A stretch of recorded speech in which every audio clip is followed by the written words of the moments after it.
Secunderabad parade ground ముస్తాబైంది. తెలంగాణ విమోచన దినోత్సవాన్ని ఘనంగా నిర్వహించేందుకు మరోసారి కేంద్ర ప్రభుత్వం అన్ని ఏర్పాట్లు పూర్తి చేసింది. కేంద్ర సాంస్కృతిక పర్యాటక శాఖ అధికారికంగా రాష్ట్రంలో విమోచన దినోత్సవాన్ని నిర్వహిస్తున్నారు. బీజేపీ విమోచన ఉత్సవాలకు అన్ని తానే ఏర్పాట్లు చేసింది. తెలంగాణ విమోచన దినోత్సవాన్ని ప్రతి ఏటా కేంద్ర ప్రభుత్వమే అధికారికంగా నిర్వహిస్తోంది. సెప్టెంబర్ 17న గత 3 ఏళ్లుగా సాంస్కృతిక శాఖ ఆధ్వర్యంలో ఉత్సవాలను నిర్వహిస్తోంది. ఎప్పట్లాగే ఈ ఏడాది ఘనంగా నిర్వహించేందుకు పరేడ్ గ్రౌండ్ రెడీ అయ్యింది. కేంద్ర మంత్రులు రాజ్నాథ్ సింగ్, గజేంద్ర సింగ్ షెకావత్ ముఖ్య అతిథులుగా కార్యక్రమానికి హాజరు కానున్నారు.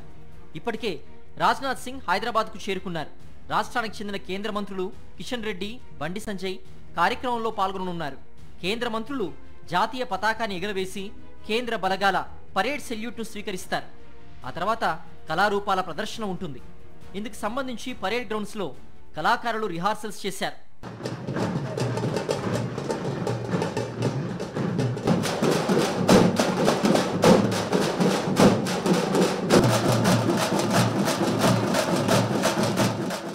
విమోచన దినోత్సవ చరిత్రను నేటి తరాలకు తెలియజేసేలా పరేడ్ గ్రౌండ్లో ఫోటో ఎగ్జిబిషన్ ఏర్పాటు చేశారు. నిజాం పాలనలో జరిగిన ఆకృత్యాల్ని కళ్లకు కట్టేలా ప్రదర్శనలు ఉంచారు. విమోచన దినోత్సవాన్ని ఘనంగా నిర్వహించేందుకు ఏర్పాట్లు చేసినట్లు ఎమ్మెల్సీ అంజిరెడ్డి తెలిపారు.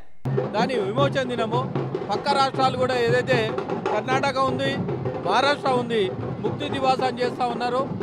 మన దగ్గర ఈ పార్టీ ఏదైతే కాసిం రిజ్వీ ఎంఐఎం పార్టీ చేస్తూ ఉన్నదో ఎంఐఎం పార్టీకి భయపడి గత ప్రభుత్వం బీఆర్ఎస్ చేయలేదు, ఈ ప్రభుత్వం చేస్తలేదు, ప్రజాపాలన చేసి చేతులు దులుపుకుంటా ఉన్నారు.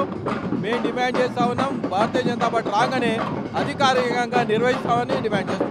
ప్రధాని మోదీ 75 ఏళ్ల జన్మదినం సందర్భంగా సెప్టెంబర్ 17 నుంచి అక్టోబర్ 2 వరకు వివిధ సేవా కార్యక్రమాలు నిర్వహించనున్నారు. మొత్తంగా తెలంగాణ విమోచన దినోత్సవంతో పాటు ప్రధాని జన్మదిన వేడుకల్లో కాషాయ సేన మునిగిపోయింది.